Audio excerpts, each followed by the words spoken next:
Hey kid, do you want to go down in this mine shaft with me and drink some beer?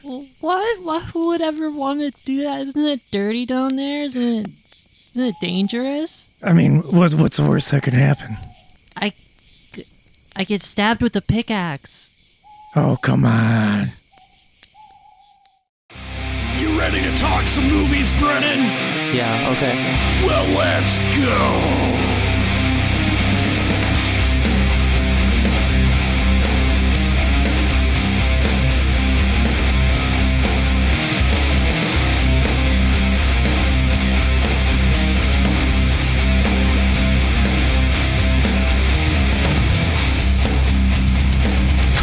Corrupted youth!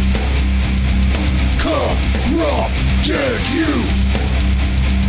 Corrupted youth!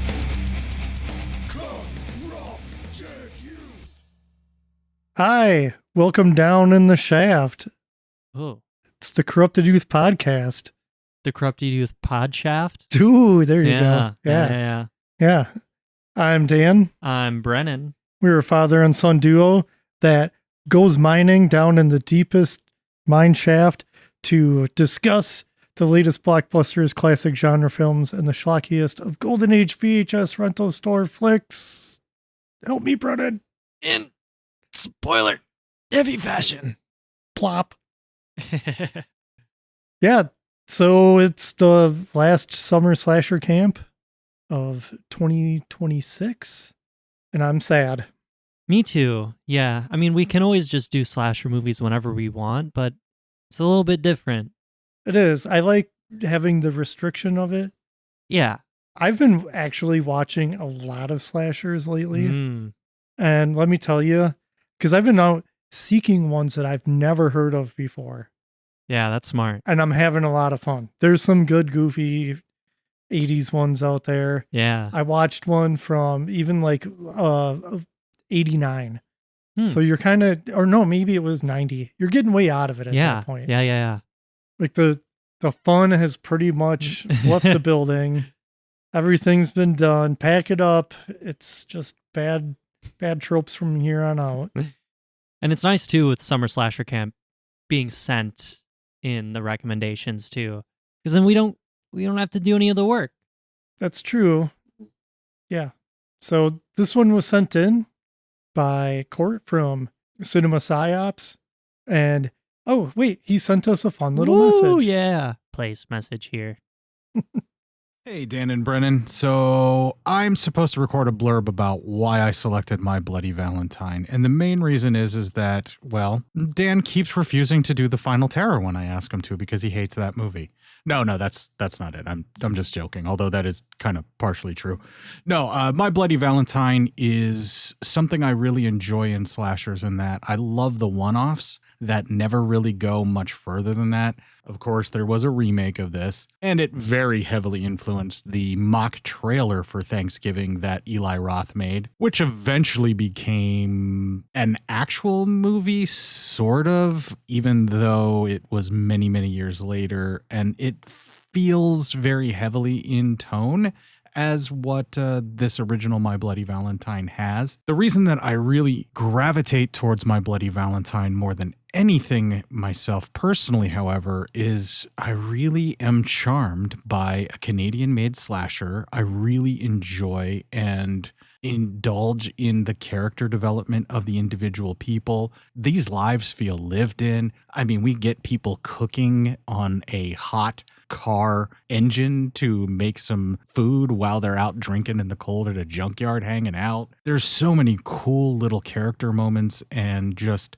developed, lived in sort of town and feel to all of this. And it honestly reminds me of the small community that I kind of grew up in the mountains in the middle of nowhere in PA. So it kind of just feels like this very much could have been my town watching it growing up as a kid. You know, this could have been my area where I live, because it's mostly rural. It's very heavily dependent on one mine, and everyone works there. You throw in the slasher elements with the character of Harry Warden, you give him the pickaxe weapon, you give him the miner's outfit, and you start throwing in the story of the broken heart, the Valentine's Day dance being tied into that, and how there's a curse on the town to never have a Valentine's Day celebration again. All really cool stuff. Is it 100% original? Absolutely not. It's probably one of the more derivative of all of the one-off slashers. It's really ticking boxes, but that's what makes it a slasher, is it checks all of those boxes for me. And of course, you guys will decide. And just to kind of give you my spoilery review of how you guys do it, movie. Thanks, Cort. If that doesn't get the listeners wanting to listen to the rest of this podcast to find out what we have to say, I don't know what will. Excellent job. Excellent recommendation, I think. Yes. We've been looking forward to this one only because it's well known. Yeah.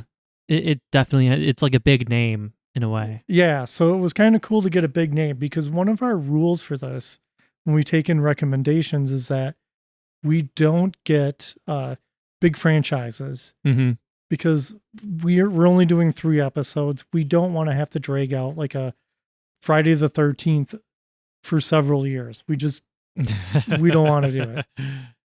So it's good to get ones, and it's very surprising that this is a standalone. Yeah. And by the way, we are watching the 1981 My Bloody Valentine.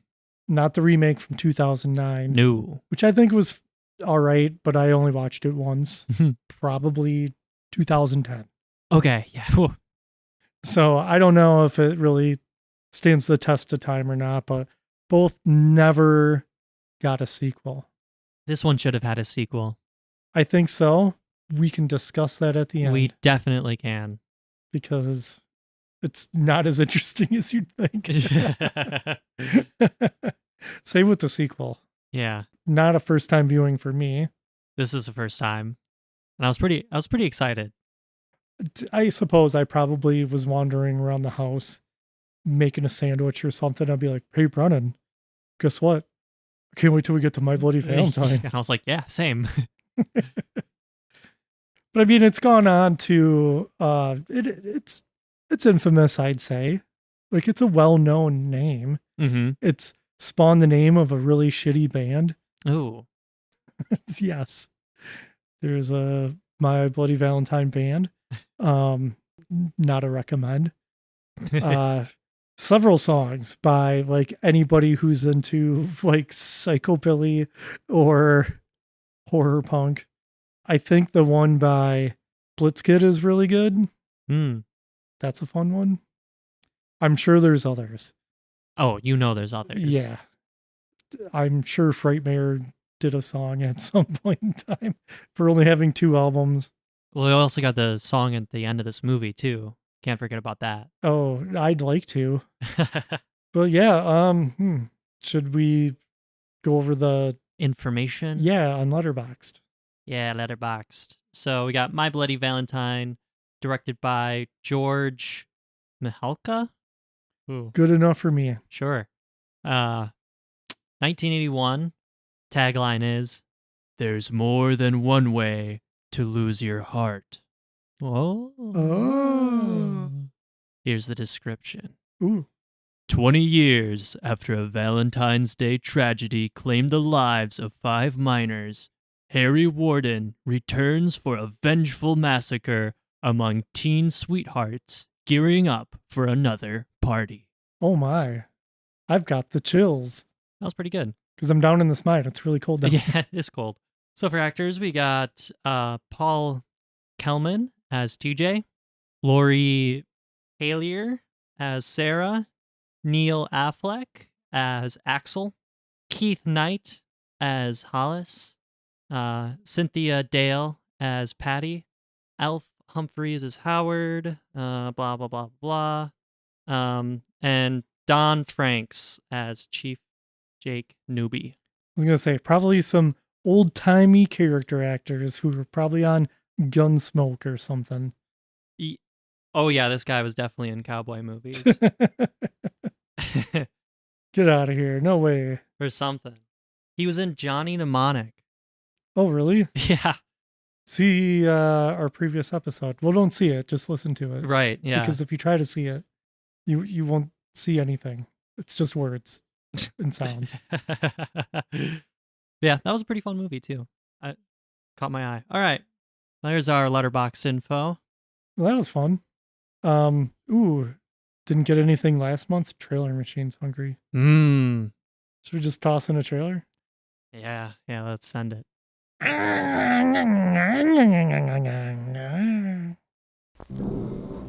In this town on Valentine's Day, everybody loses their heart.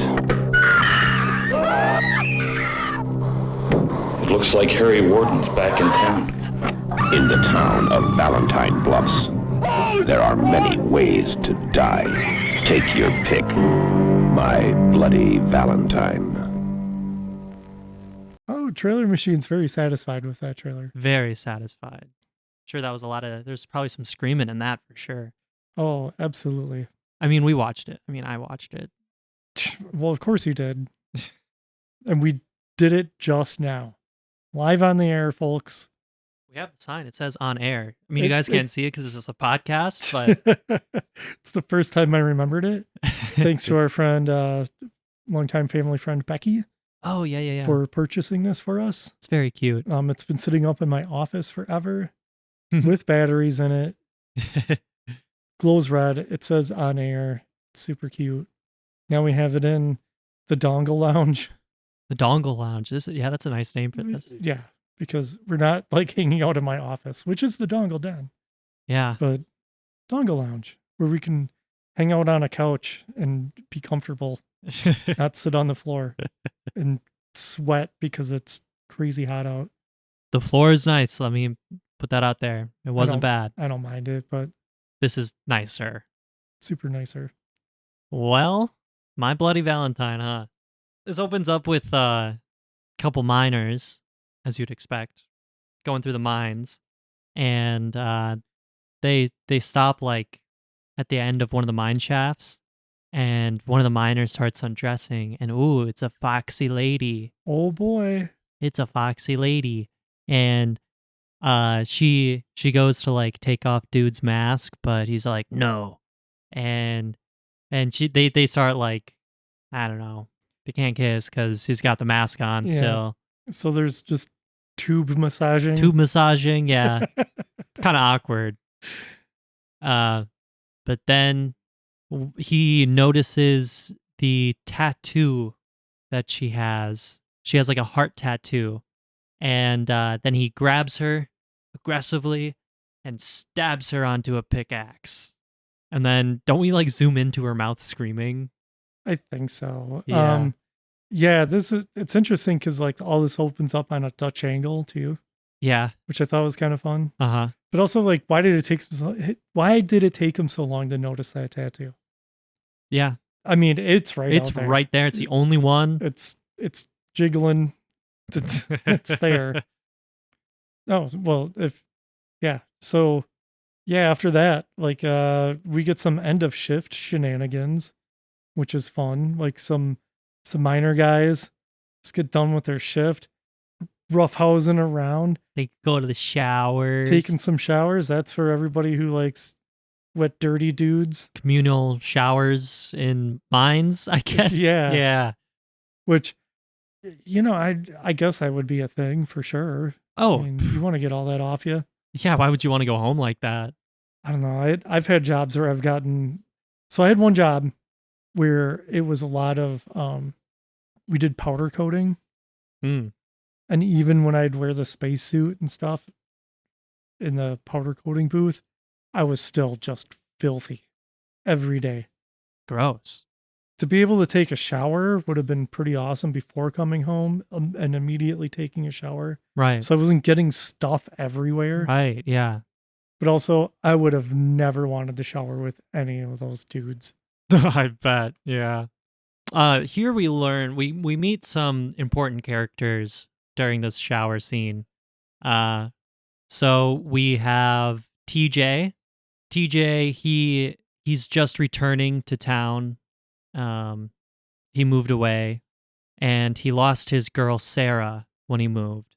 And now Axel is dating Sarah. Axel's this tall blonde guy. So there's immediately beef Yeah. in the shower about Get that. ready for the love triangle drama. Total love triangle drama we got going on. And Axel says something like, or people say like, "Oh, aren't you mad? Like Axel's dating Sarah now?" And dude, TJ's response, "No, it's fine. It's all right. No, I don't care." Oh, also for the viewers, anytime we talk about TJ, imagine the thickest Canadian accent. Wait, are you trying to say that this film might have been made in Canada? Oh, it's totally Canadian. Yeah. You mean with all the accents, the sorries, So many stories.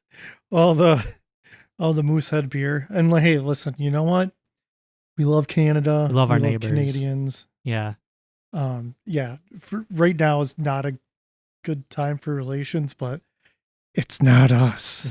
It's not us. We love Canada. Yeah. Eat your ketchup flavored chips. Oh, Or they're delicious. whatever. You know what? I could just body a whole entire bag of cheesies right now. And I could just go right to the hospital and get care and not worry about it. Yeah, Canada's pretty awesome. Yeah. If you've never been, I highly recommend it. It's a great place to visit. I just wouldn't visit, what is this, Valentine Bluff or something like that? Oh yeah, Valentine Bluffs. It's a little town with a big heart. Aw. Yeah.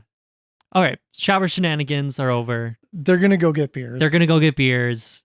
It's pretty fun. They already like the acting and stuff. Like these guys do genuinely seem like friends, like pranking each other, jumping around, goofing off.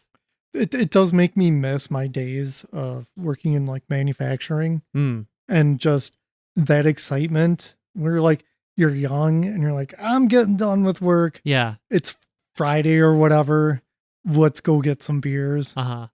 Man, I do kind of miss that. Yeah. And this movie really just gives me nostalgia for it where I'm like, man, awesome. Do they go get beers or don't they go straight to the party setup? So they do get beers because they show up with beers and they're clearly drunk.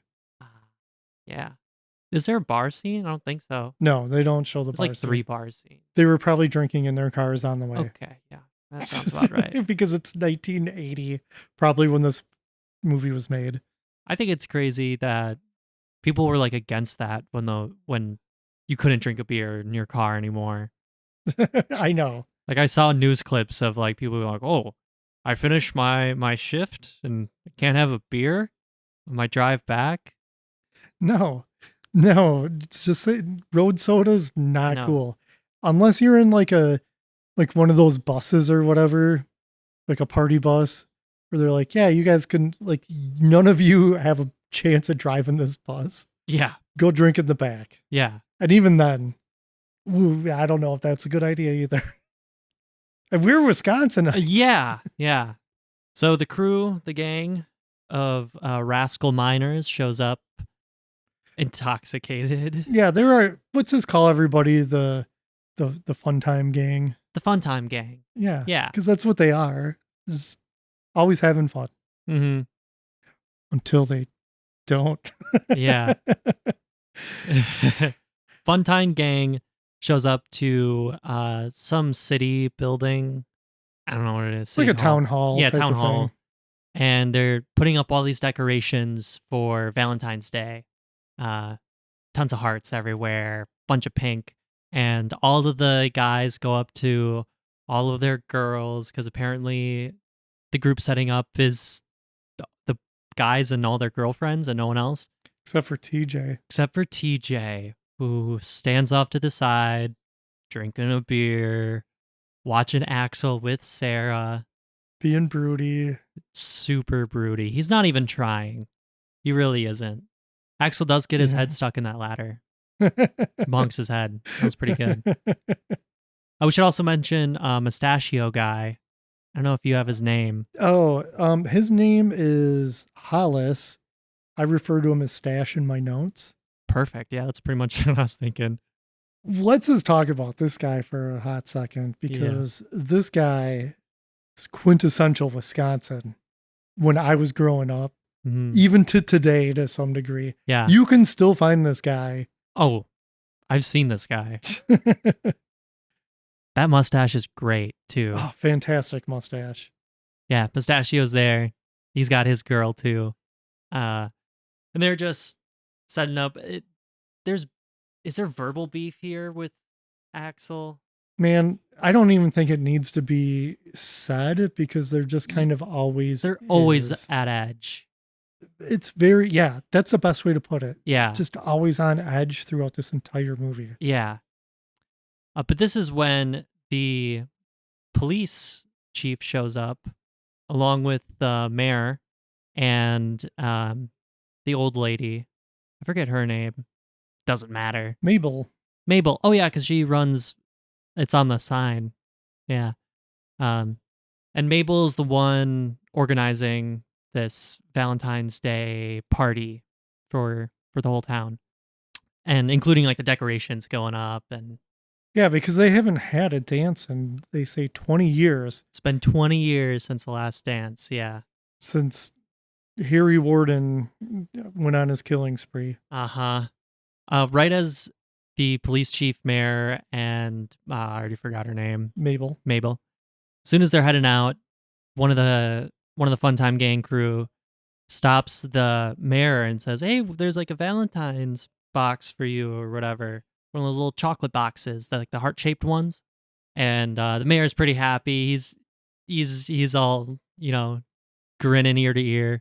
And not to mention, too, this mayor guy always has a cigar in his mouth. Pretty much every scene in this movie. Yeah, the police chief pretty much has a pipe exclusively, too, for most of it. Yes. They're stressed out, okay? Yeah, this is a big deal, though, for this town, because there's also, like, the whole thing where, like, Harry Warden said, like, if they ever were to have another dance, that he would return and go on another killing spree. Yeah.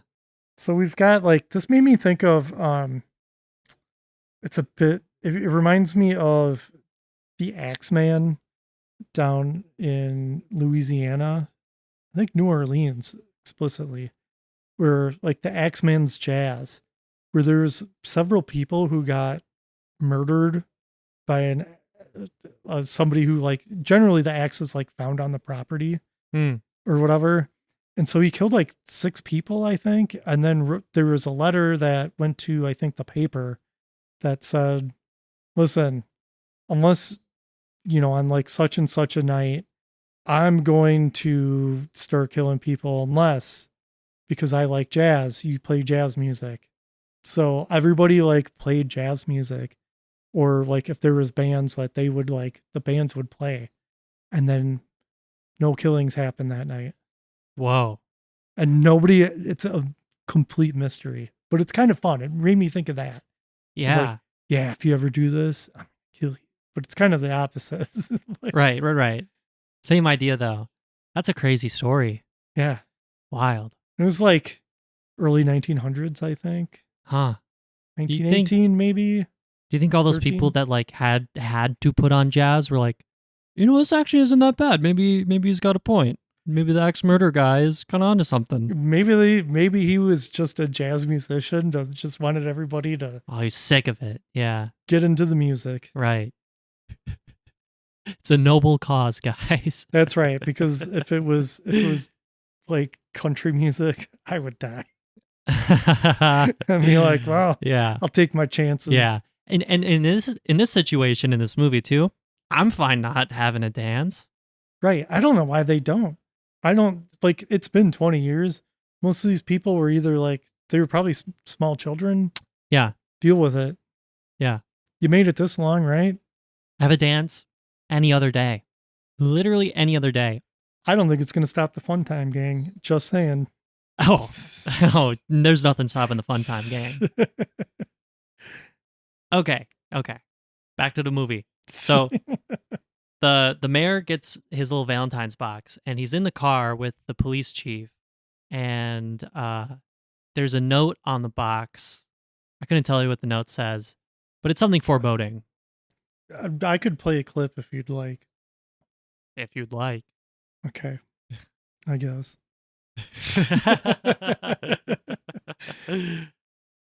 Who said it? From the heart comes a warning filled with bloody good cheer. Remember what happened as the 14th draws near. It can't be happening again. It can't be happening. So yeah, the mayor opens up the box, and inside is a human heart. And the mayor's reaction to this is kind of funny because he just kind of like leans his head back and he's just like, ah, it's like, dang. Harry's back. Harry's back. And at this point, you know what, guys? Cancel everything. Cancel everything. Do a head count For real. of the town. Figure out whose heart is this? I feel like that's a good question. Whose heart is this? And yeah, cancel Valentine's Day. It's an easy solution. You've received a human heart. Call it quits. Yeah. But we jump back over to the Fun Time gang. We're hanging out at the cage. I The like the cage. Yeah. It's like this, it's a super It's a dive. It's a dive bar. divey, yeah. Super dive bar. And they're all there, all the ladies are there, all the girlfriends are there. And one of the guys is busy harassing the waitress, and then they all make fun of her. I would have hated waiting their table. They don't seem like they would tip well either. No, they would not. Oh, and mind you, what's his name? TJ. TJ is in pure sulk mode too. He's just off by the jukebox, standing off by the jukebox, doing nothing. Playing a little shuffleboard. Oh, that's right. Yeah, he was playing some shuffleboard. Yeah. Being all aggressive about it. You don't see shuffleboard at all. Man, I haven't seen one in a while. I don't want to go off on another tangent. Yeah. But it's been like over a decade since I've seen one. I can only think They're of fun. one place that has a shuffleboard. Putting that the little wax. I don't dust even on know. it. Oh man. I don't even know. Yeah. Super fun. Bring it back, everybody. Come on.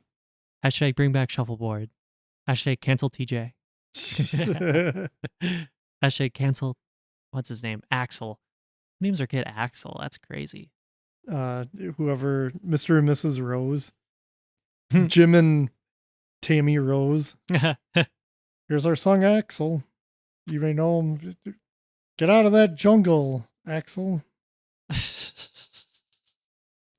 Gosh darn it all. What's that? Axel stuck in a well? Is that well, my Michelle? Oh, yes. Yeah. Yes, it was. He's been dancing with Mr. Brownstone. Got to cancel that dance. So Go ahead, sweet child of mine. Fun Time Gang is having a fun time. They're drinking and they're all excited because they're gonna have the party coming up. And this is when we get the slow pan in on the bartender as he generates a clip for us talking about Harry and the legend of the killings. I know what I'm talking about. I'm telling you now. This town is accursed. It started 20 years ago. It was the night of the Valentine's Day dance at the Union Hall. The biggest event of the year. It had been a tradition for over 100 years. Everybody was there except for 7 miners who were out at the Hanniger mine. 5 of them still down below. 2 supervisors were waiting for the men to come up.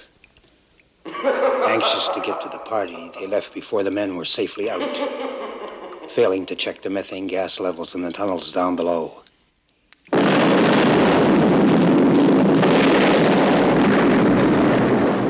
5 men were buried alive as the town continued its party. For 6 weeks, we dug round the clock to try to save them. After we broke through, one man was found alive.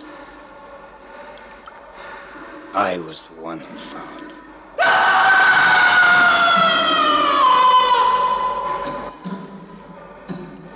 Harry Warden spent the next year in the state mental hospital. Exactly 1 year later, on Valentine's Day, he came back to town. He killed the 2 supervisors who had left the post the year before.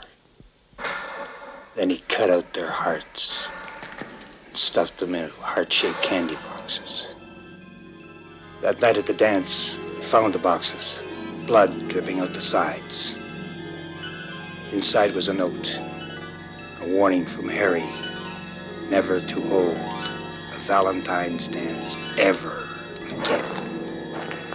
And every February 14th, Harry comes back to town, his pickaxe stained with blood, waiting in the shadows of the Henniger mine, just for someone to kill, should they not heed his warning. It could be you. I know what I'm saying. You forget about having a party at all on Saturday night, or you may not live to see daylight.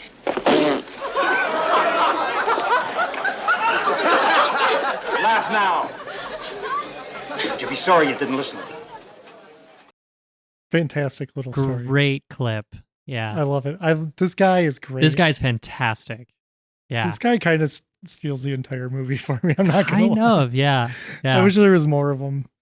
Me too. That slow zoom every time he talks, too. It's always there. Yeah, I love the framing, too, of him just leaning on the bar. Uh-huh. Yeah. But the Funtime Gang, they're like, yeah, whatever. That's just like a bunch of legends or whatever, even though we certainly know the people who were murdered. We're not that far removed. They were all probably alive when the murders happened. Yeah. So I don't know why they're calling it like a legend. They're all easily, I'd say, mid to late 20s. Yeah, yeah. I was trying to figure out if they were in high school, but thankfully they weren't because they do not look like they are. Yeah, normally these people would be cast as high schoolers in a slasher. Oh, totally. But no.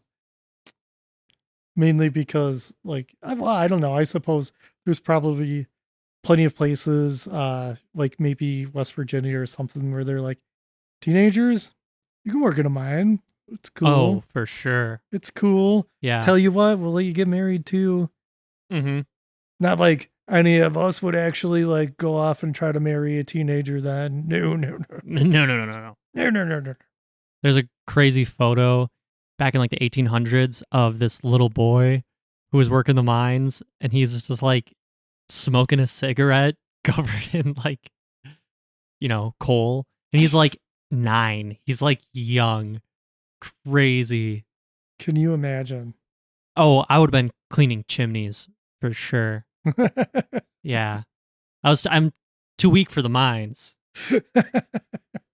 Thin enough for the chimneys. Yeah, that's because I was getting too big for the chimneys. Well, time to send in me boy. Get down there, lad. Yep, there you go. Our dogs would be running on one of those wheels to like keep the fire going or whatever. We'd have a morsel of bread every day for dinner. Yeah. We also find out that this whole breakup thing was TJ's fault. Totally. Because Sarah is like, hey, you're the one who took off. Mm-hmm. You decided you wanted to go to the West Coast and discover yourself or whatever. And it turns out you were really bad at surfing, so you just called it quits there. Who knew that coming from a mining town with no ocean whatsoever, you'd be a bad surfer. You can barely even swim. Oh man, I can't even hang 10. Well, hey guys, I'm just here to catch a big wave. Sorry. Too many Molsons. You get the chief and the mayor. They're trying to keep everything hush hush. We both agreed too. This dynamic is a lot like Jaws between the chief and the mayor. Yeah, because they're getting like they're talking to, I don't know, a coroner or something. Yeah. And he's like, a "Oh, really it's bad like actor. He's like, it's like a 30-year-old woman's heart." And they're like, "Oh, well, we can't cancel the dance. Everybody's looking forward to it. Yeah. Someone has been murdered." And also, they don't really like explicitly say they found out who was murdered. They have no idea. And how many 30-year-old women are in this town? It's got to be like a couple hundred. You can figure that out. Well, considering it is 1981, you could be missing for well over 24 hours and nobody gave a crap. The police did not care. Especially these police. It was just like, I don't know. They're off like mucking about like that. Oh, what was the movie we A just Blade watched? in the Dark. Yeah, where they were like, "Oh, that's just what she does. She just runs off." She just wrote a letter. Yeah, she just wrote a note. Or sometimes she doesn't write a note and she just leaves. And then she's gone for days. That's insane. I don't go anywhere without telling somebody where I'm going and when I'll be back. It's just the right thing to do. Yeah. Cell phones are not. Like, just let your roommate know or a loved one or something. You Right. let people know your plans. Also, when you're out with somebody at a bar, don't go to a second location. That's a big tip. Don't go to a second location? Yeah. What do you mean? So, like, if you're out somewhere with somebody, let's say you go, like, out on a date, Yeah. and then they're like, "Hey, like, let's go to, like a second location, like my house or something." You don't really know this person. You haven't told anybody. Nobody knows where you're going. Yes. Yeah. That is good advice. Thanks. I wish I had known things like that when I was younger.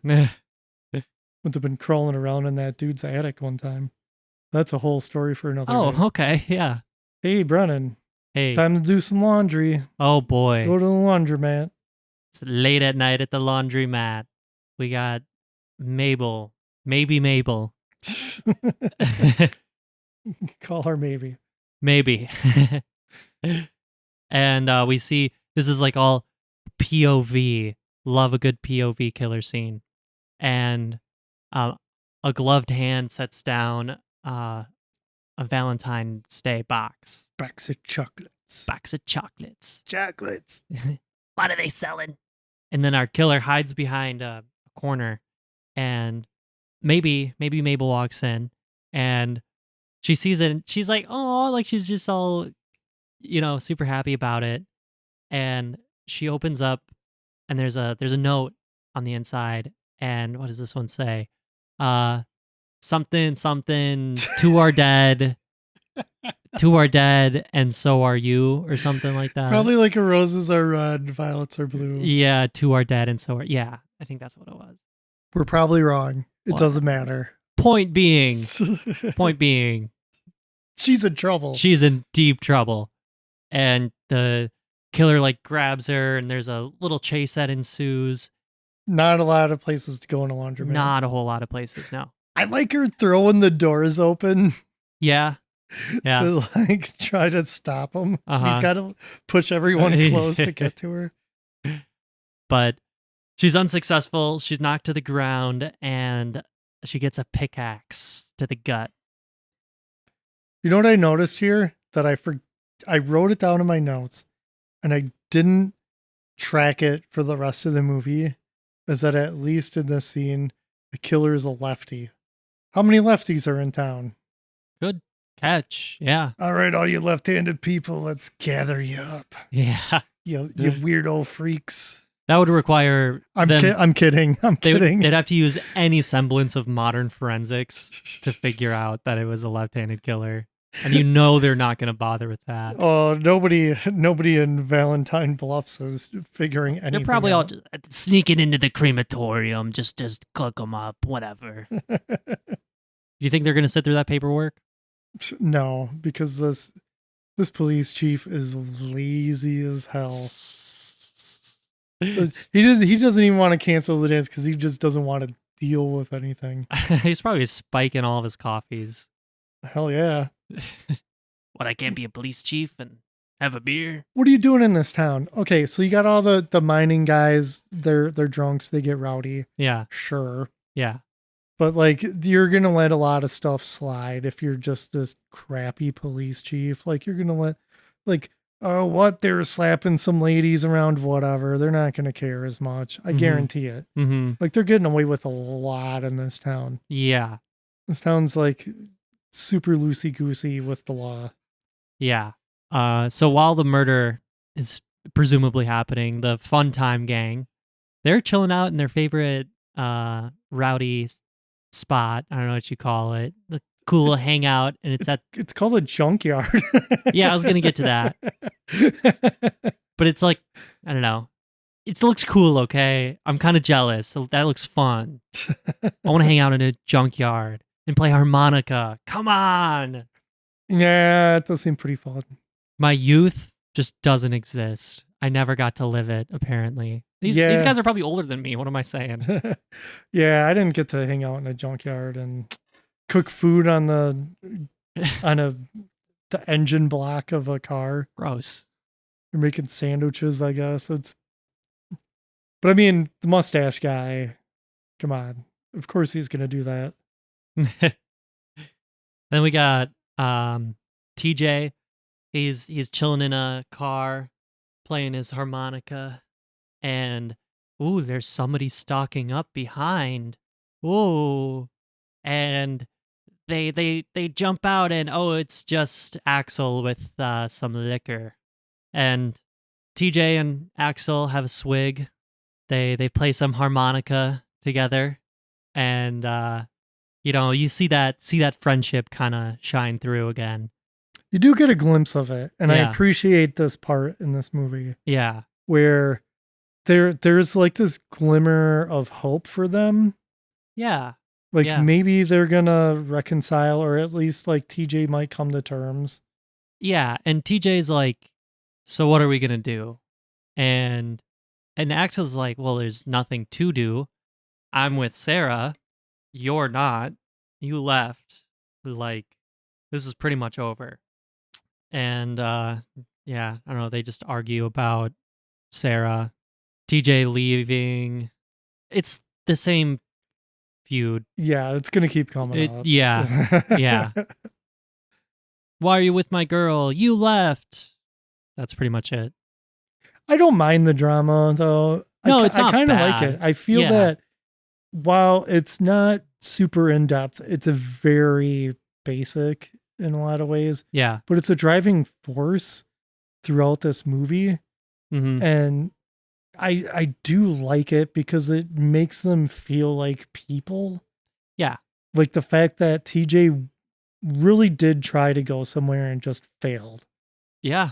And he wanted to get out of that podunk town, Mm-hmm. and it just stinks. It's just a bad situation. Plenty of people have gone through it. Yeah. And I like that we get Sarah's end of it too, where she's talking to Mustachio's girlfriend, I believe. And they just bomb the Bechdel test. Woof. Just bomb it. But yeah, we can talk about it now. it's just a quick scene. Yeah. Yeah. But Sarah's and the friend's just like, ooh, who are you gonna pick? Like, Yeah. it's and you could tell that like that's kind of true for Sarah. Like she's kind of at that point where she does have feelings for both guys, which is a fun layer that just adds to the will they, won't they? It really does. And it shows that, it's like I said, it's basic, but there is complexity to what's happening. Yeah. It's a basic setup, but it's complex. These things aren't easy to deal with, and it feels real. It does. So after this whole TJ Axel confrontation, they, clearly they're still just never going to figure it out. And they just storm away from each other, and Stash Guy tries to like smooth things over and be just the cool guy. Mm-hmm. Where it's like, man, I'm going to hate to see this guy die later. Yeah. Yeah. Because, man, he's probably my favorite in this. He's my favorite too. Besides the bartender guy. Oh, Or, I mean, yeah. for different reasons. Yeah. Yeah. Yeah. Friday the 13th. Yeah, I did notice that too. Of course, it's a Friday the 13th. I don't think they established that it's Thursday the 12th. I think it does get a title. Did it get a title card? Yeah, I for believe that? so. Yeah. What about Saturday the 14th? Oh man. Now that's a movie. That is, yeah. I don't think it should be good, but I like it more than I should.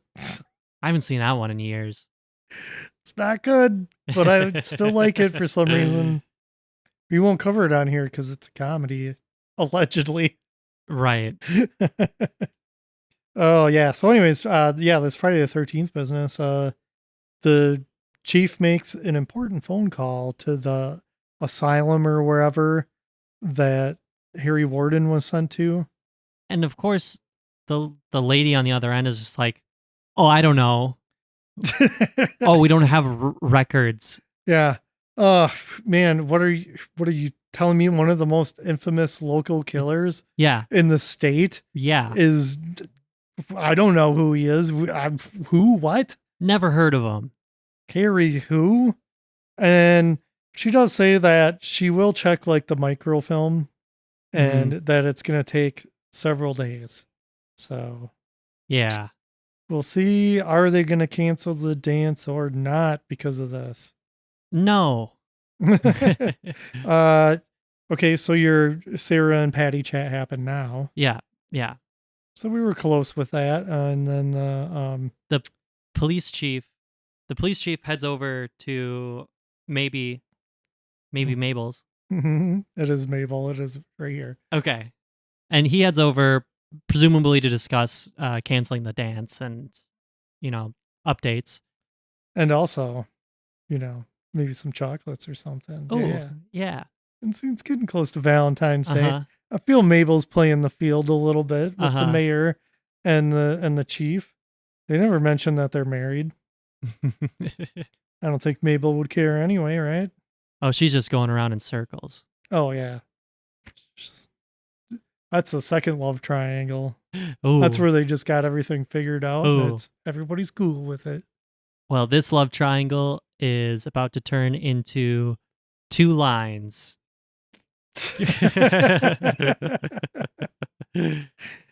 Because the chief's walking around and he's just like, Mabel, where are you? And then he's also like sniffing the air. He's like, what?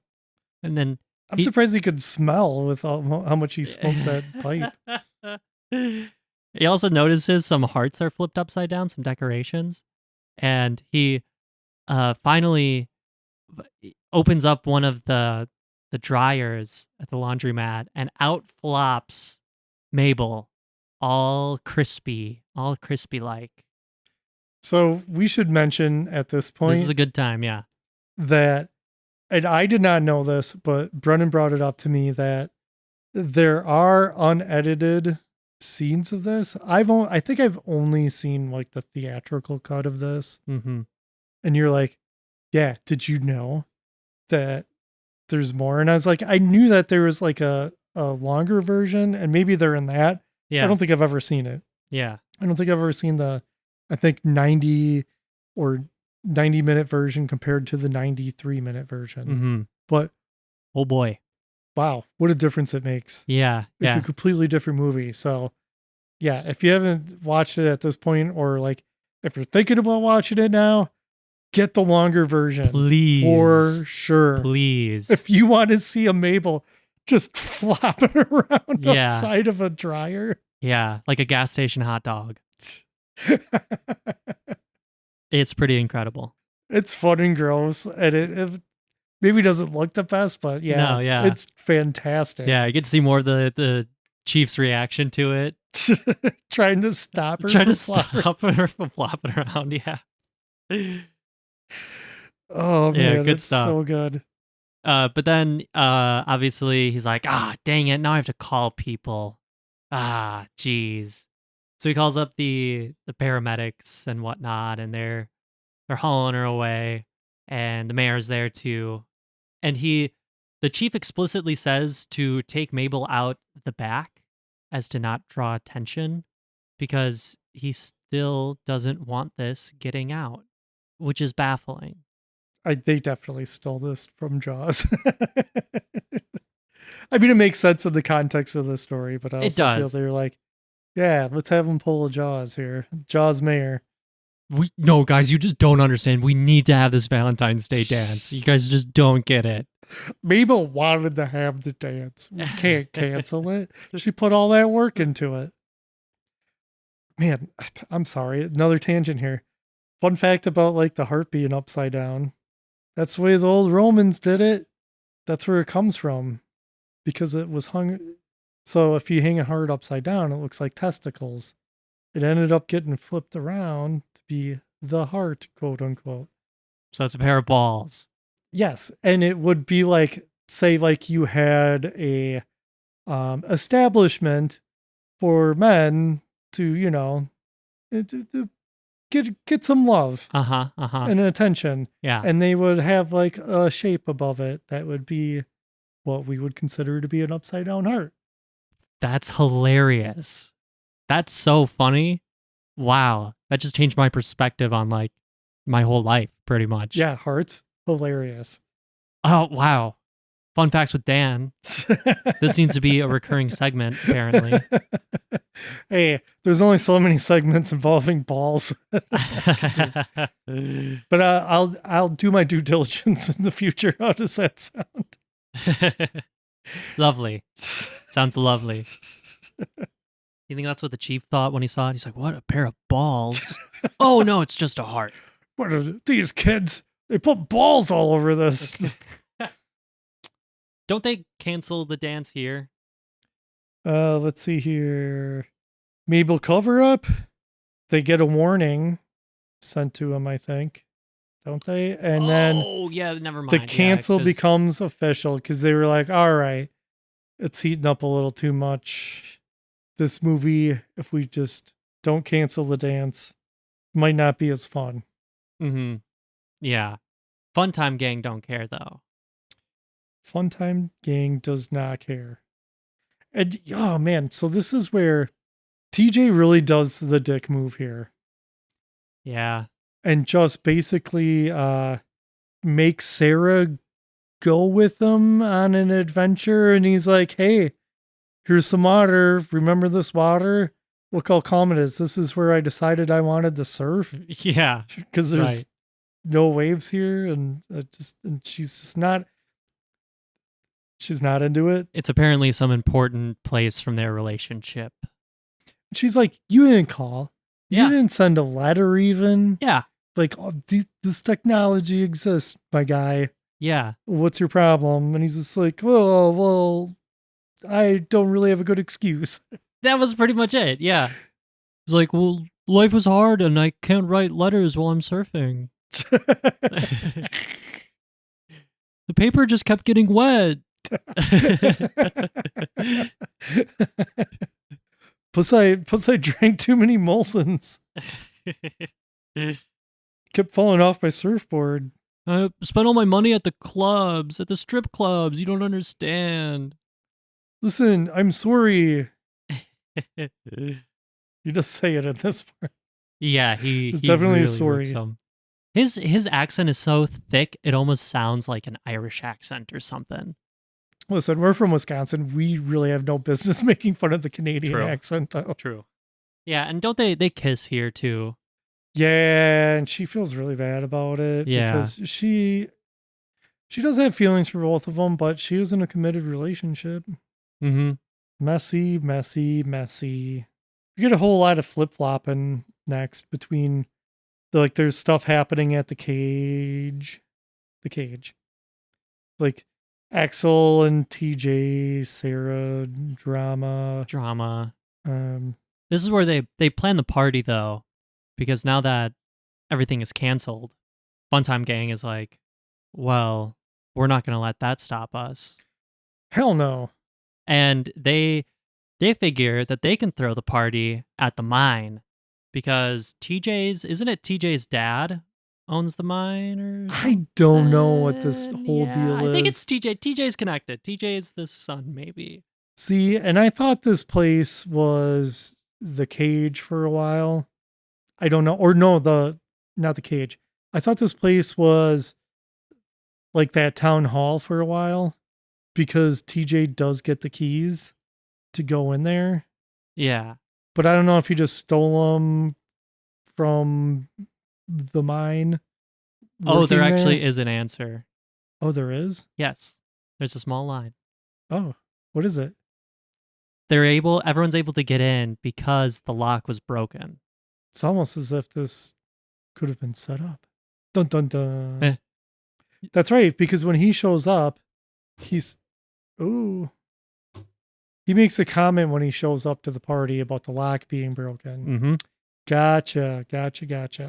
Yeah, Um, and as they're planning this party, the bartender overhears, and he says a little something to him. Gives him an I told you so. I told you they'd cancel it.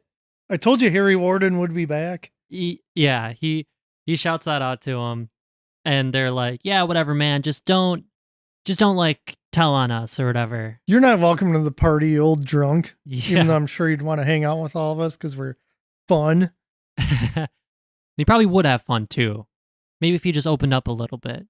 Yeah, we also get the Sarah walking at night scene where it's all spooky. And then the police chief just shows up with a flashlight, kind of mimicking the light on the headlamp of the killer. Right. Yeah, just to spook us. Yeah. Hey, everyone's entitled to one good scare on Valentine's Day Eve. I guess. So the bartender decides to pull a little prank on the party, and he goes to the mine because he's an ex-miner, so he knows what's going on. He breaks the lock on the door, The lock we just mentioned. the lock we just mentioned, and he sets up a little jump scare for him. Pretty crafty guy. He sets up a little dummy guy in a miner suit, and then has like a little mechanism so when they open up the door, the dummy will raise a pickaxe up like he's gonna stab him. And by golly, he is just overjoyed about this thing. He is so proud of himself. He just keeps closing it and opening it back up and laughing and then closing it, open it back up. And then he goes to walk away. He stops, he smiles, and he goes back one more time.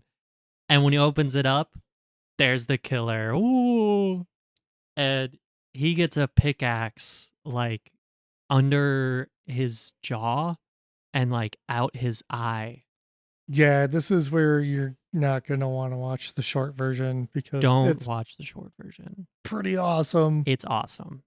And yeah, he hooks him through the eye, and then our killer drags the poor bartender away. R.I.P.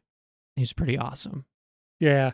So, okay, I guess this is where I was getting confused with the location. I didn't realize this is where they were going. Yeah. They should Bad have on me because they should have established They this should have location. established the location. I agree. Yeah. But either way, Yeah, it doesn't matter, I guess. does not matter. But it's party time. It is party time. Woohoo. Yeah, they're all hanging out in the dining hall of the mine, passing beers around, shooting some pool because they got pool there. Got a big tub of glizzies just boiling on the stove. Yep. Everybody's come on, hot dogs, beer, games. Does look like a good time. It looks like a super fun time. Unless you're TJ. Oh, yeah. Or the chief. Or the chief. Yeah, the police chief, he finds a Valentine's Day box thingy, chocolate box, out in front of the police station, and it's leaky blood. It's all leaky. And he's just like, dang it. Not again. Jeez. And there's a note on it, and it says that there's still a party. And he's like, what party? There's no party. Where's the party? I like that there's like the wild dogs wild The neighborhood wild dogs, yeah. just trying to get into it. Yeah. And he's kind of like trying to kick them away. And Yeah, stuff, he's just gonna shoo picking him 'em off. And they're all mangy and stuff, just Yeah. trying to eat whatever human body parts inside. Where did they get these dogs? Did they just show up? I don't know. There's another part where like a dog chases the police chief's car. You can tell it was just some random dog in the town. Just started. They're like, "Oh, if we keep it." I don't know. I don't recall there being a whole lot of just rando dogs in the early 80s, but Yeah, it's a possibility. it's like the Chernobyl exclusion zone. Whole towns, they're just wandering around. I think we got bigger problems than just Harry. Somebody's got to do something about these fucking dogs. Get them all home. Oh man. Speaking of those glizzies, Oh yeah, this poor guy. this is where I was like, I don't know who these people are. There's too many people in this movie. There's just like the Fun Time Gang is pretty extensive. Yeah, there's Like, tons of. we didn't even mention the guy who keeps trying to make jokes. Oh yeah, that dude. Yeah, there's like a jokester guy. Oh, hang on a second. Because this is where I got a problem with this movie. The disgruntled note flipping. Yes. Harold the jokester, right? Because we forgot Harold to and mention him Harry. because he's just annoying. It's super annoying. Yeah. Then you have Harry Warden, Mhm. the alleged killer, or the guy who was the killer at one point in time. Yeah. And then we have Hollis, the mustache guy. 3 H names? Really? Yeah. You're going to do Yeah. that? Why can't you come up with another name? Right. How hard is it to come up with another guy's name? Dave, Boom. Greg, Robert. Gregory. We said one at the same time, so now I'm flustered. Mike, Toby Maguire. Andy, Stalin. Stalin, Fernando, Ooh. That's a good one. Pete, Pete. Cort. Richard, Jeremy, Tim. That guy from the Ghostbusters who tried to sell vodka and believes in 9/11 conspiracies. Oh, wait, 9/11 conspiracies, really? Yeah. Oh, no. Why would you do that to us? Not Harold Ramis. Reginald Barkley. Deep cut.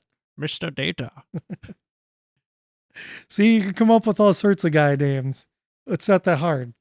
Why do What's the new name for the jokester guy? What's the new name? We're not going to call him the H name. jokester guy? That's it. Jokester.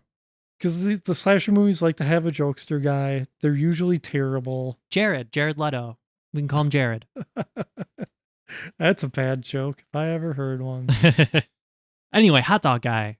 Yeah, Yeah. poor hot dog guy. Dude, just wants to get a hot dog. He's just checking on the glizzies. He just wants a hot dog. He's hungry. Yeah. Then that same gloved hand grabs the back of his head and drowns him in the boiling pot of glizzies. Pretty fun too. Fun cam inside of the camera inside of the pot. Glizzy cam. Glizzy cam. Yeah, the glizzies are just like bobbing around in I like there. that one just like floats into his face. Yeah, yeah. But the party goes on. Yeah, with more drama. More drama, yeah, because here's when the Axel TJ drama really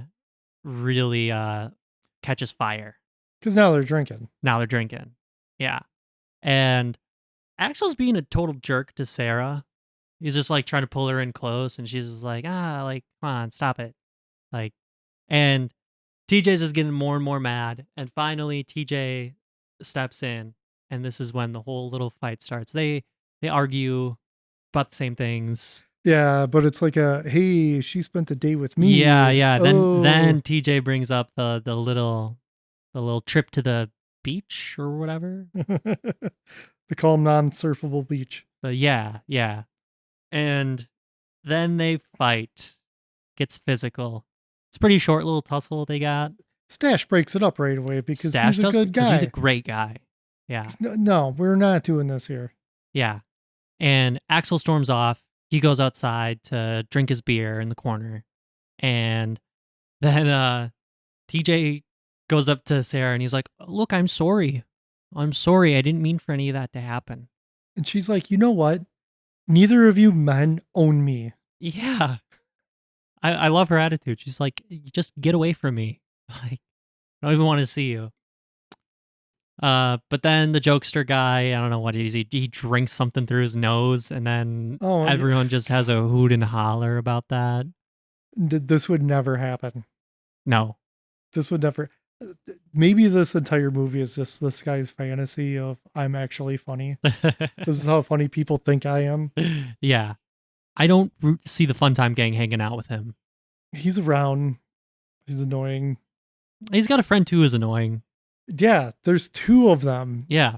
This movie doubles down on it. I don't even know which one's which at the end of the day. Mm-hmm. Pretty sure they both end up dead at least. So somebody was doing that town a favor. Yeah. Then there's a couple that go and sneak off. Nameless. But they probably did get names, I think. They did. Maybe. They did. But yeah. And they go into like a section of the mine or something. Around where they like shower or take off their clothes or something. Yeah, it's like the mine entrance, I'd assume, or something like that. It's like all their mining clothes are hung up. Yeah. For reasons to dry, maybe. I don't know. I don't know what any of this is. Just some like weird carts and clothes hanging from the ceiling. Yeah. If there's any miners listening to this, write us an email. Well, no. I'm saying like you're too young. Don't listen to this episode. You shouldn't be listening this far in. How old was I when we started this? What are you talking about? You're like 13, I think, 12 or 13. I mean, we did want to start it when you were 8. So that's right. So yeah, you're definitely watching inappropriate movies by the time you were 8. Our first movie we covered was Day of the Dead. Was it not? It was. Yeah. I mean, if it's still up anywhere, go listen to it, I guess. Ooh. Your little kid Brennan and us trying to be overly cool about making fun of movies, I guess. Yeah. Now it's just so easy for us. It just comes naturally. Yeah. It's like nothing. We got the on-air sign, we turn it on, and boom, we're in the mode. Yeah. We just put down our sunglasses, flip them off the top of our head. We can't see a thing in here. Keep bumping into the microphone. Yeah. But this couple, they want to get romantical, and the lady's like, "Oh, you should go get beer." And so the dude's like, "Oh, why don't you come with me?" And she's like, "No, I'm gonna stay here." Totally signing her death warrant on that one. Absolutely. Oh, and also, I should mention too that the dude was showing her that with all the uniforms that are like hung up, you can like pull a cord or something, and like a bunch of them will just like drop down from the ceiling. Yeah. Why any of this? Who knows? Again, if you're a minor, write in. The other minor. Yeah. The other minors, they can't. They're still using crayons. Corrupted Youth Pod. gmail.com. But yeah, dude goes off back to the party to grab some beers, and while she's sitting there, the killer makes his move, and he starts chasing her around, dropping a bunch of the clothes down. It's a pretty fun chase scene, and finally catches her and like picks her up by the head. It's kind of crazy, and walks her into the shower room and stabs her onto one of the shower faucets, like right through the mouth. And then he turns on the shower, turns on the water. Pretty rad. Pretty rad. It's very well done. I was wondering, so like part of me was just like, oh, at what point in time, because he's just like, he's flopping her around. Yeah. I was like, I think they're gonna either do like a like a freeze here, and they're gonna cut and then like swap out, like do a dummy swap, Yeah. or like do a dummy swap because she kind of goes out of frame Uh-huh. for a couple times. And I thought, oh, they're gonna do like a dummy swap so he can like lift her up and then stick her on the thing. No. But no, he like picks her up. Like, yeah. what is going on? I don't know if they had somebody underneath or something she stepped on. Right. But it looks like he just straight up just picks her up by the head. Yeah. Yeah. It's crazy. Oh, forgot to mention too, while he's dropping all the clothes, the bartender drops down too with his eye Oh, popped yeah. out. Pretty good little peekaboo Good there. and gruesome. Yeah. Uh-huh. Yeah. And the dude comes back with the beer. And Oh, we got to talk about when he goes to get the beer, though. oh, right. Yeah. So he runs up to the party, opens up the fridge, and he's like having some conversation with somebody. And he doesn't look when he grabs his 6-pack, but hot dog dude is in the fridge. Yeah, and there's a couple of ladies putting in more hot dogs and eating hot dogs. Yeah. Yeah. So everybody's just been eating out of this boiling tub of water that somebody was murdered in. Yeah. Hot dog Mike. Hot dog Mike. R.I.P. Hot dog Mike. We'll never forget you. Every time I eat a hot dog. You'll think of him. Probably not. Probably not. He's like, I can't wait to eat this delicious processed meat. Imagine that being your acting claim to fame. Yeah, I was drowned in a boiling hot dog pot. Pretty cool. Cult classic. He's going to conventions and signing stuff. I'd get a signature. Hot dog Mike. Sign my baby. You got a baby in a hot dog costume. But yeah, dude goes back down to the mine area with the beer, and he hears the shower going, and he's like, ooh, oh right. And he goes into the shower, but he does not like what he sees because his girl is she looks like a garden installation, like a little water setup. So on the cut scene or whatever, like when they show it like pouring out of her mouth. Yeah. And if that's like a cast, it looks really good. Yeah. For that, even just that split second, I was like, oh, how did they do that? Yeah. Because it looked legit. It didn't look rubbery or anything. No, it's a really good practical. And the only thing that we saw in the cut version when we first watched it was just like a profile shot, Yeah. which still was pretty good. You get the idea. Yeah. Yeah. Back at the party, who has the bright idea? Doesn't matter. They're the Fun Time Gang. Fun Time Gang. Someone's They've probably like, been talking about it for like the last half hour. they're like, we want to go into the mine. And I think Mustachio's girlfriend is like, I want to ride the mine carts. I heard it's like a roller coaster. And I don't know, they're all like super excited to go down into the mine. This is just a bad idea. Terrible idea. Yeah, terrible idea. It's Mustachio's girlfriend, Sarah, and Jared, the jokester. Jared the jokester, and who else goes down first? That's it. But they just take the cart ride down, and insurance companies be damned, because you have a bunch of untrained people going down into the mine Yeah. to party. I mean, the minecart does look like it's fun. And they mentioned, too, that it's like 2,000 feet down. That's crazy. That's over a mile. I don't want to party.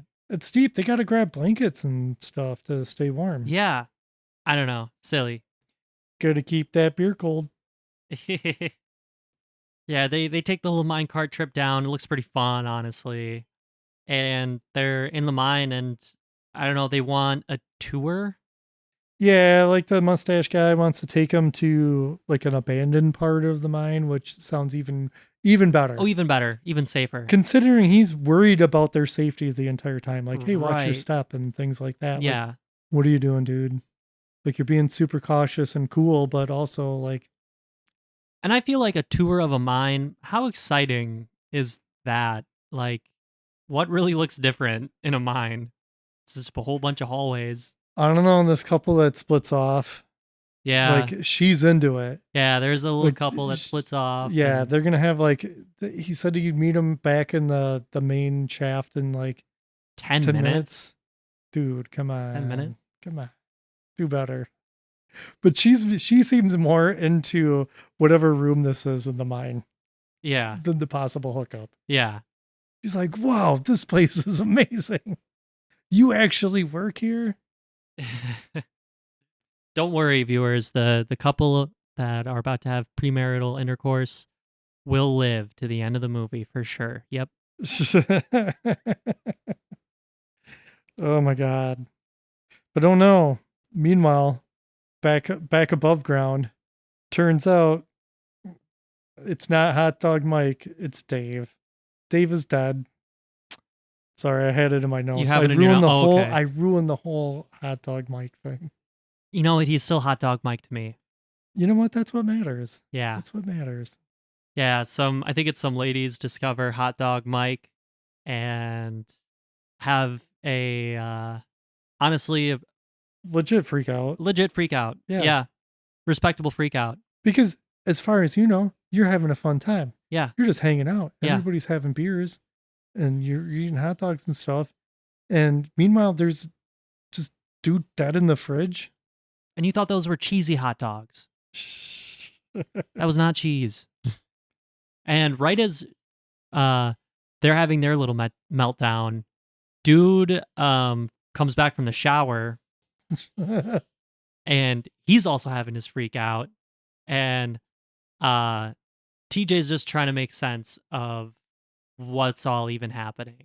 I love the consensus where they're just like, those two guys are just like, get the F out of here. Oh, they're like, go, leave now. Instantaneous, like, party's over. We gotta go. Which I don't know if the police would enjoy because there goes all your witnesses. It's a safety issue. Definitely a smart move. But I like how TJ and Axel decide to work together and go They into the team mine up. here. Yeah, because once they find out that Sarah's down in the mine, they're Mhm. like, oh, yeah. And then they're both like, hey, for movie's sake, should we both dress up like the killer? Yeah, definitely. And they just take the elevator. They just take the elevator down.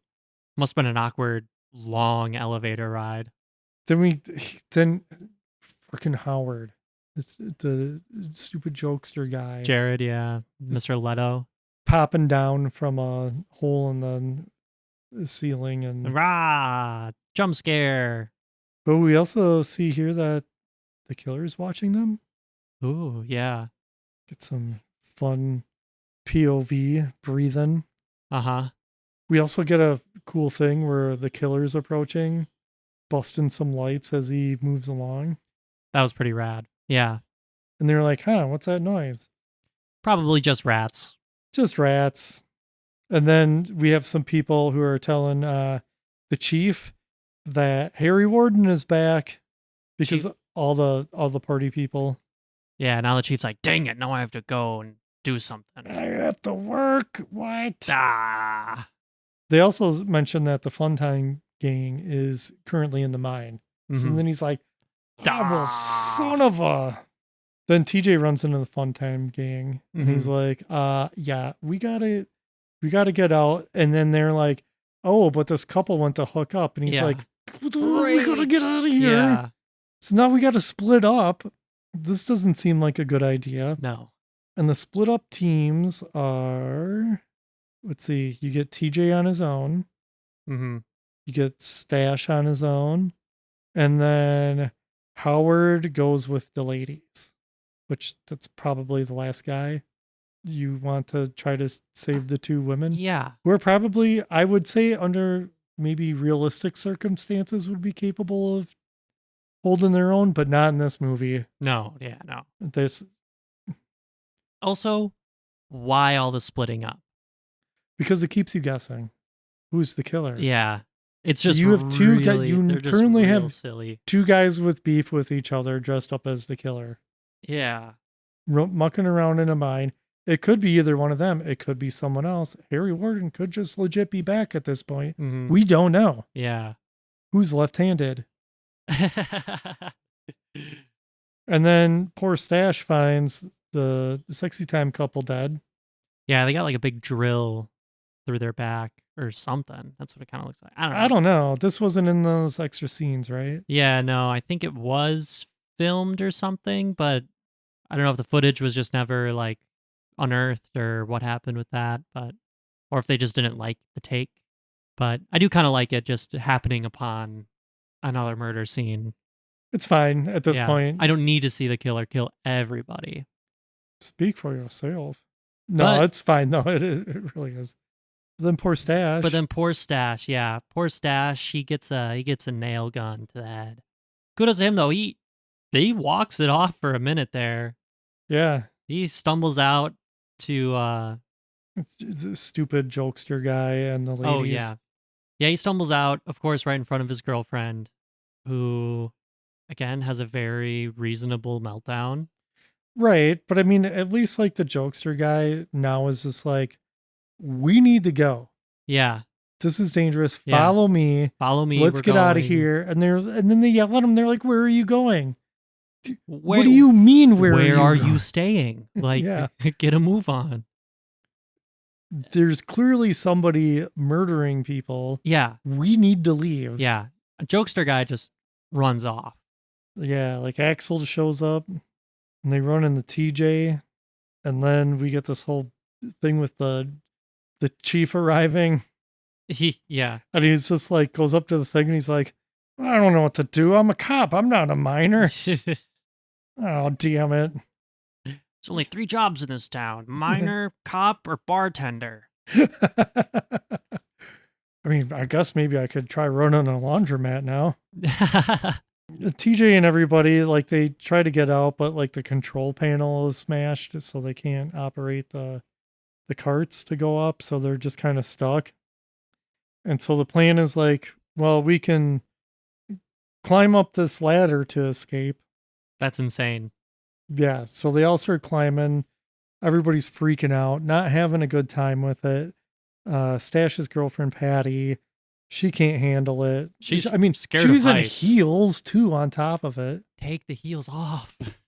And like they gotta like go around her, and I don't know. It's a whole thing. But then Then we get a cool little gore bit. little peekaboo Howie, Yeah. the 'Cause jokester guy. I think it's either TJ or Axel accidentally lets loose the jokester's corpse, which is tied in a noose to like a long rope. And the jokester falls and catches the end of the rope right in front of the ladies, right in front of Sarah. And it's like such great force that dude's head pops off and sprays the girls with blood. Did you just see him plop at the bottom? Yeah. And then you get a little shot too of his head still like swinging on the noose. And then they're like, nope, we're going down. We are not going to climb. Yeah, and then it's like, well, there is a shortcut to some other rail cars. Sure. Could have just done that in the first place, I guess. And then, but they got to go through like an area that was flooded. I think maybe that's why they didn't go initially, I suppose. Yeah. And then, like, TJ's like kind of taking everybody through, and then Axel's a little bit behind, and then you hear like a clunk and oof and a splash. Yeah. And then TJ comes back and he just sees like a headlamp in the water. And he's like, oh, well, no use. Axel doesn't know how to swim. It's 60 feet down. I can't possibly get him. His headlamp is like right there. But yeah, so Axel out of the picture. And this is where, for some reason, TJ splits up again. Yeah. I could not name the reason. He just like runs off.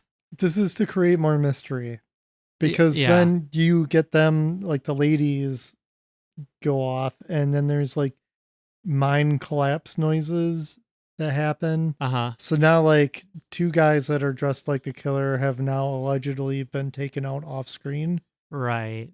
And then the killer jumps out, and Stachio's girl gets a pickaxe to the gut. And Sarah starts to make a break for it.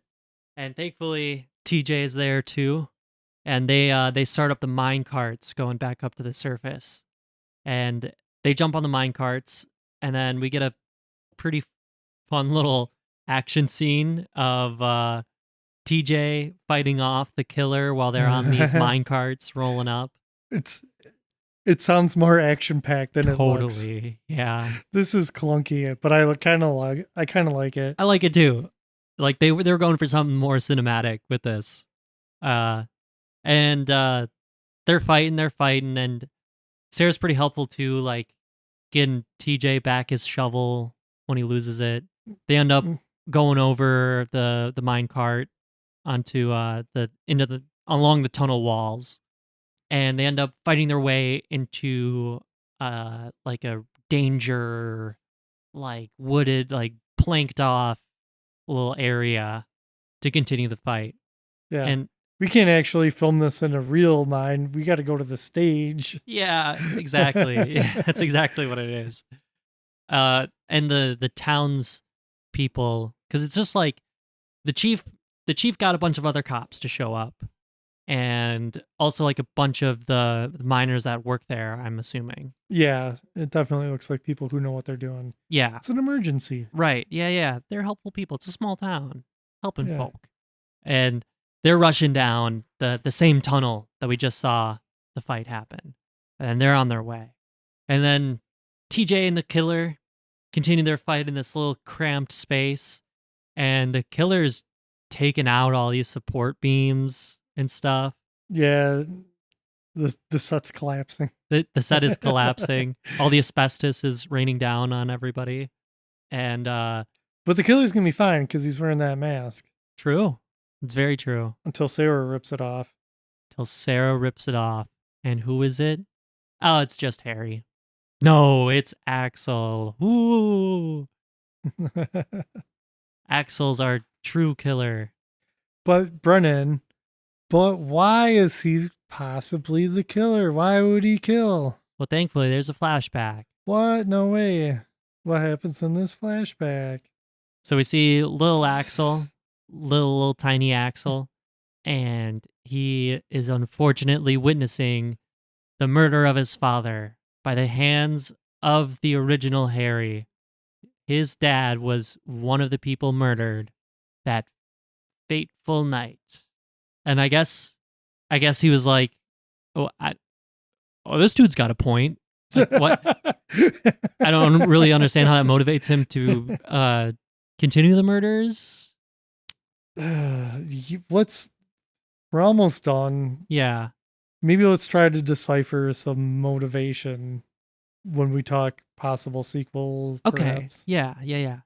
But anyway, this fight concludes with the mine collapsing in, and Axel is crushed. And TJ and Sarah run out of the little area, and they run into the chief and the mayor and everybody, and they give a quick rundown. Okay, it was Axel. He's in here, and they all flood into the collapsed section. And Sarah approaches Axel's hand underneath the rubble, and she's just asking, like, same question that we're asking, which is like, why? And as she's like touching his hand, he like grabs her arm really aggressively. And then we see underneath the rubble, Axel's sawing his own arm off. And which you don't get in the short version. Don't get in the cut version, yeah. And Sarah's freaking out, and she finally pulls her arm away, and Axel's arm comes off with it too. Like elbow down, I'd say. Yeah. It's his forearm. Yeah. And they all like look through the rubble, and we get to see Axel stumbling away, saying some cheesy stuff. You're my Bloody Valentine. Yeah, and then singing some cheesy song. That's setting up for that sequel. The sequel that never happened. Tragedy. Really is. So let's get it out of the way now. Yeah. Before final thoughts and whatnot. So why no sequel? Well, as it turns out, there was a massive disagreement on what to do next. Hmm. They just like, I don't know if it was like the writer and the director, perhaps. I know the director was one of them, and they just, one wanted to go more like cheesy slasher, another one wanted to keep it the tone a little more serious, and they just couldn't agree on it. And then just over time, it fizzled out because it's not like this, it was well received. It's not like this was a complete flop or anything. Yeah. And even with the 2009 remake, interest just fizzled out, even though that one was successful as well. So really weird, really weird. I think they probably could have gotten more into perhaps what motivated Axel to do it, because it's it's pretty flimsy. Yeah. This happens a lot in slasher movies where like child witnesses somebody they know get murdered and they end up being the killer. It happens a lot. Yeah. But usually at the beginning of the movie. So like, oh, maybe somebody's traumatized. And I get why they wouldn't do it for this, but it just feels very tacked on almost. It's like they just needed a twist. So they're like, make it make sense. Yeah. What would make it make sense? Well, I don't know. I saw this other movie. Like, I don't know. I feel I've seen it like a bunch of different times. Yeah. I think too, like, what do you do with the sequel? Because like, what is the town's not going to throw a party again. No. The town is for sure never, ever, ever going to have a party again. And odds are he bleeds out. They can't get him. He bleeds out and just, or dies of starvation. Maybe there's rats down there. Yeah. Although a one-armed killer would be pretty fun. Yeah. Oh, we also forgot to mention that Harry Warden is actually dead. Yes. He died 5 years earlier. Yeah. It's confirmed. We forgot to mention that part. So there's no way it could have possibly been Harry Warden. Yeah, and TJ was like, "Yeah, we know. We know. Thanks for telling us." That whole mineshaft sequence, it's just a whole lot of them running into people getting split up. Then there's like one person who runs off, and then another two people, and then these people join back up. It's definitely good for like creating like the chaos of being down in a mine. Yeah. Especially when you're unfamiliar. Like those guys know where they're going. Uh-huh. Which would explain, why Axel would be so good at being the killer, because he would know his way around. Right. He didn't take a year or two off. Yeah, yeah. Like TJ did. Right.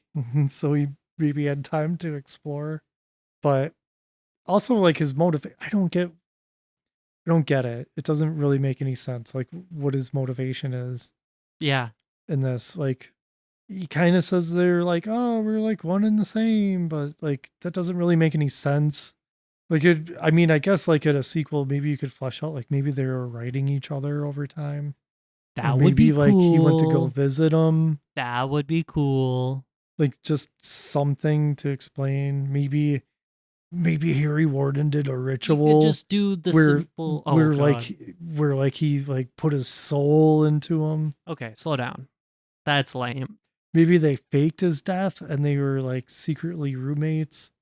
I was gonna say you could just do the simple that Harry is Axel's dad. You know what? That's a possibility too. Because we don't technically, and it was never explicitly said, like that guy was his dad. You just assume it's his dad because you see man and you see child. Like what if he was bringing his kid along for all the murders? Oh, there you go. Yeah, all right. Like training up another version of him. Yeah. You're gonna watch me murder all these dudes. Yeah. Get us in the writer's room. Man, see, we just thought up a bunch of cool stuff and it's not even that great. No, yeah. All we needed it to be is like 1980 and a table full of cocaine. We'll write your story. Yeah, yeah. Well, would you like to give your thoughts, rate this using the word movie, how you say movie, and would you recommend? Oh, right. And Summer Slasher Camp, your slasher checklist. Yeah, I gotta get Please my fill checklist out here. your checklist. I don't have it at the ready. I'm completely failed this mission. So I'm gonna say My Bloody Valentine. It's a movie. I think it's pretty fun. You know, is it, as Cort said, like kind of derivative of other slashers? Absolutely. But I feel like that's kind of what makes them their thing. Is these common tropes and stuff just getting completely reused all the time and mixed up and rearranged. Yeah, if you want to look at ducks, you look at the ones that look like ducks and quack like ducks. Right. And I like the angle of the love triangle. I think that the mine is a super fun location. I think the killer's outfit is super fun with the gas mask and the miner's outfit. Definitely. And the Fun Time Gang is like a really good one for these types of movies. Yeah. We discussed like after watching it and stuff, and I brought up the teleportation, how people like to say Jason teleports around. And I'm just like, I don't know, this dude just knows where he's going. And also editing of movie. Yeah. Because he does kind of like bebop around quite a bit. He does. Yeah. But it could also hint at that possibility of a second killer. See, I would have liked that. Like if he was working with Harry or something. Yeah. It's fun. I do recommend this. I mean, I think it's easy to do because it's considered a classic. Mm-hmm. And I mean, it is what it is. It's, you can get in, you get out. Production value is pretty decent. It's fun. It's just, you're never really bored. There's always something happening and it just clips through. So yeah. As far as my slasher trope checklist goes, edged weapon kill at least one. It's tough. It's not really explicitly like a knife used or anything or a machete. Yeah, there's not really an edge to a pickaxe, more of a point. Right. So, strangely enough, I'm not going to count it. All right. Nobody gets their throat slashed or anything. Yeah. I mean, yeah, that does never happen. Yeah. Stalking / hunting of victims totally happens. Oh. Especially when you get the POV. It's guarantee. Peekaboo Corpse definitely has that. Yeah, we got 2. Yeah. Vice Kill definitely has that. Yeah. You know, like, hey, you're doing the dance, you're having sexy time, you're gonna get murdered, you're having a party. Mm-hmm. Body count of at least 2 victims, absolutely. Totally. So yeah, definitely slasher for me. How about you? Well, I'll start by saying that I think this is a movie. It's pretty fun. I like it. Yes, like you said, it is very tropey, but it does the tropes well, I think. You want it to, though, right? Yeah. And also, having watched the clips of all the gore that we missed, pretty awesome. Pretty cool. Yeah. And I really like these characters. We kind of harped on the drama, because maybe it does get a little bit repetitive, like the love triangle, but it isn't bad. And I was interested to see how it plays out. So that's very good. And like you said too, entertaining, keeps a good pace. Fun characters, likable and hateable characters, which I think is good for a slasher. You kind of want hateable characters. You want those characters that you're rooting to kill. I feel like that's a good element. It is part of the being complicit to the story, I guess. Like totally, taking satisfaction from watching a murder. And I would recommend this too. I would definitely recommend this if you're into like slasher movies and you haven't seen this. This is like kind of a must, I feel. Yeah, and it's totally fine if you haven't. Yeah, it's cool. Just watch the unedited version. Yeah, I would definitely say that as well. I think that would improve the viewing experience quite a bit. For sure. And for this checklist here, 3 or more kills definitely hits that. Emphasis on kills, certainly with the cutscenes. That definitely puts way more emphasis on them. Killer hunting prey, there's a whole lot of that. A main group of people being hunted, for sure. anyone partying is on the chopping block. And gimmick, definitely a gimmick. Minor. Valentine's Day. Valentine's Day. There's 2. You got 2 in 1. So slasher, by all means, a slasher movie What a way to end summer slasher camp this year. with a real, just slasher, Solid. solid slasher. Yeah, great setting, fun characters, good kills, police chief, lots of cigars, testicle talk. We got it all in. Yeah. All right. Well, I don't think there's a whole lot more I should add to this Yeah. discussion Yeah. because I think we went on enough tangents and had a good time discussing this. Yeah. So if you want to be part of the Fun Time gang, get yourself a t-shirt from our TeePublic store. Yeah. It helps us pay the bill. We've got one major bill for this show. Whew, does it come up? Yeah. It's fun. Lots of different designs on there. Some for the podcast. We're one of those. Be the coolest guy at a barcade. So when someone else comes up to you, you can be enthusiastic about being a dongle. Unlike the YouTube video guy I saw where this guy was wearing a t-shirt. I went up to him and I was like, "Oh my God, you watch this?" And he's just like, "Sure. What are you doing?" What are you doing? Yeah. I'm always overjoyed when somebody recognizes I was so t-shirt. excited. Yeah. That's lame. Don't be that guy. Yeah. Wear your dongle merch and be proud. Yeah. You see somebody wearing like the podcast that you like or the YouTube creator stuff and you're into it. It's fun, weird movie stuff. You let them know. Be receptive when they come to you. Have a good time. That's what this is all about, right? Thank you to everyone who submitted movies for this Yes, summer slasher camp. for sure. All 3, I think, were very enjoyable. They were. Yeah, this was a good year. Just in their own different way. Sorry, one didn't quite make the cut. Yeah, still fun though. Still enjoyed it. Don't get a lot of weird German movies coming in. No, we do not. Especially at that time period too. Super weird. Yeah. So yeah, thank you, Cort. Thank you, Pete. And thank you, Richard. Until next year. Until next year. And if you want to write in, let us know your thoughts on this movie. Let us know if you would have one of those hot dogs from the hot dog pot. I would totally eat it. Okay. All right. I think I wouldn't be too grossed out by it. It's boiling water. I wouldn't be scared of getting sick, No. but I wouldn't eat one of those hot dogs. I don't want to get my face boiled in a pot of hot dogs Who does? and come out looking like RFK Jr. Oh.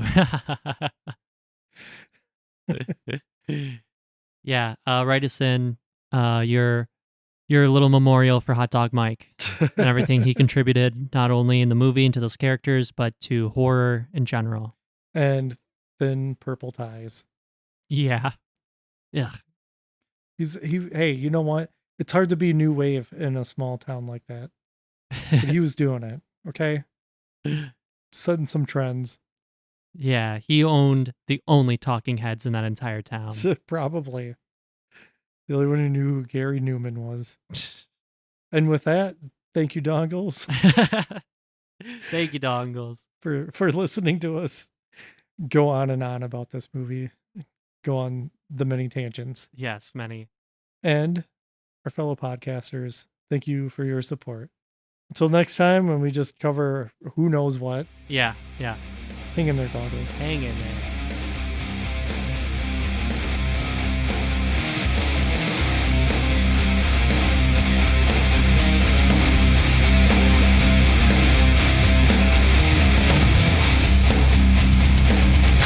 Corrupted youth! Corrupted youth! Corrupted youth! Corrupted youth! You're not welcome to the party, old drunk. Even though Yeah. I'm sure you'd want to hang out with all of us because we're fun. Whoa. Oh.